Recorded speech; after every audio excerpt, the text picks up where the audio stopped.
হাতটো ধুই লওক প্ৰেম প্ৰেম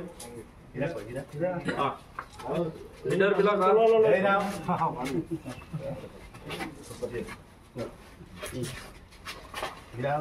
আপোনালোকে উৰুলাই দিব পাৰে নে মংগল ধনে দিয়ক নোৱাৰে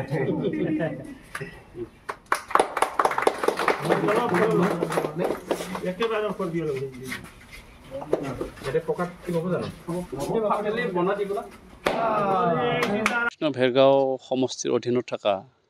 শুক্লাই ভিচিডিচি সেই শুক্লাই ভিচিডিচিত অখিল ভাৰতীয় হিন্দীভাষী যুৱ ছাত্ৰ পৰিষদৰ ডিমাকুছী আঞ্চলিকৰ এটা কাৰ্যালয় এই কাৰ্যালয়খন বিগত দিনত BPF চৰকাৰৰ দিনত আমাৰ এই স্থানীয় MCLA তথা BTCLৰ প্ৰাক্তন ডেপুটি স্পিকাৰ নেৰচন বড়ো ডাঙৰীয়াই ইয়াত আঁচনি দিম বুলি কৈ স্থানীয় ল'ৰাবিলাকক পইচা খৰচা কৰাই পেলাই ফাউণ্ডেশ্যন কৰিছিলে কিন্তু তেওঁলোকৰ চৰকাৰ উকুলি যাৱাৰ পিছতো তেওঁ চেংচন কৰি দিব নোৱাৰিলে যাৰ কাৰণে আমাৰ BTR চৰকাৰত শ্ৰীযুত প্ৰমোদ বড়ো ডাঙৰীয়াৰ নেতৃত্ব লোৱাৰ পিছত অৰ্থাৎ আমি চৰকাৰ বনোৱাৰ পিছত ডিমাকুছী আঞ্চলিক অখিল ভাৰতীয় হিন্দী ভাষী যুৱ ছাত্ৰ পৰিষদৰ বিষয়ববীয়াসকলে মোক লগ ধৰিলে আৰু মই তেখেতসকলৰ কথাটো ৰেছপন্স দি পেলাই আহি দেখিলোঁ স্থানত আহি দেখিলোঁ যে সেইটো সঁচাকৈ ইয়াত কাৰ্যালয়টো খুব প্ৰয়োজন আৰু তাৰ কাৰণে সেই কাৰ্যালয়টো মই আমাৰ ক্ৰীড়া আৰু যুৱ কল্যাণ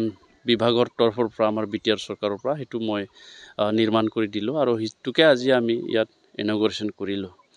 যথেষ্ট ভাল লাগিল কাৰণ ইয়াৰ ছাত্ৰ সন্থাই এই অঞ্চলৰ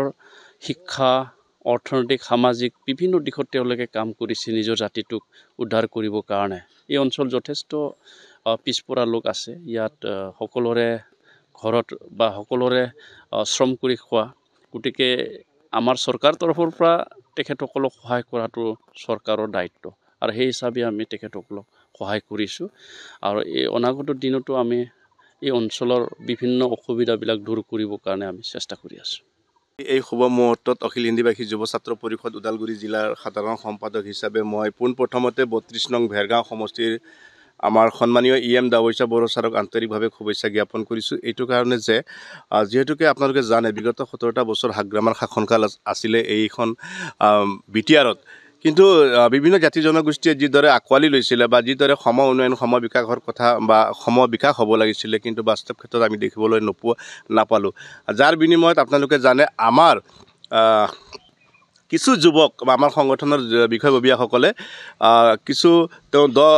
10 লক্ষ টকা এটি পুঁজি নিৰ্ধাৰণ কৰিছিলে আৰু সেই কামখিনি কৰিব গৈ তেওঁলোকে যুৱকসকলে কৰিব নোৱাৰিলে কামটো আৰু সেই সময়তে হাগ্ৰামাৰ চৰকাৰৰ পতন ঘটিলে কিন্তু এই কামখিনিক যেতিয়া আমাৰ সন্মানীয় যিগৰাকী আমাৰ EM দাৱৈচা বড়ো ডাঙৰীয়াক এই কথাখিনি অৱগত কৰাইছিলোঁ আৰু এই যুৱকসকলৰ সমস্যাখিনি কৈছিলোঁ কিন্তু তৎক্ষণিকভাৱে ইতিমধ্যে সন্মানীয় EM গৰাকীয়ে কামখিনি আজি কৰি উলিয়াই দিলে তাৰ কাৰণে আমি আন্তৰিক শুভেচ্ছা জ্ঞাপন কৰিছোঁ লগতে আচলতে ক'ব লাগিব পোনপ্ৰথমবাৰৰ বাবে আচলতে BTRৰ এজন জনপ্ৰিয় নেতা বা BTRৰ এজন কৰ্মপটু যি নেতা বা সকলো জাতি জনগোষ্ঠীৰ যি সম উন্নয়ন সম বিকাশৰ চিন্তা কৰা এজন নেতা আমি পাইছোঁ ৩২ নং ভেৰগাঁও সমষ্টিত আৰু যিজন নেতাই আজি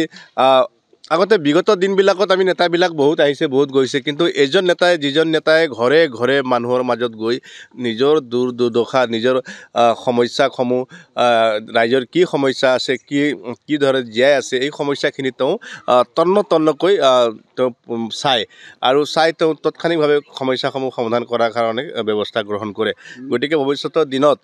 আমি EM দাৱৈচা বড়োক আন্তৰিক শুভেচ্ছা আৰু ধন্যবাদ জ্ঞাপন কৰিছোঁ তেওঁ ৰাজনীতিক সুৰক্ষিত হওক আৰু আমাৰ এই সমষ্টিত যাতে তেওঁ একাধিক্ৰমে বহু বছৰলৈ তেওঁ যাতে শাসন কৰিব পাৰে তাৰ কাৰণে আমি আমাৰ সংগঠন তৰফৰ পৰা ভগৱানৰ ওচৰত প্ৰাৰ্থনা জনাইছোঁ ধন্যবাদ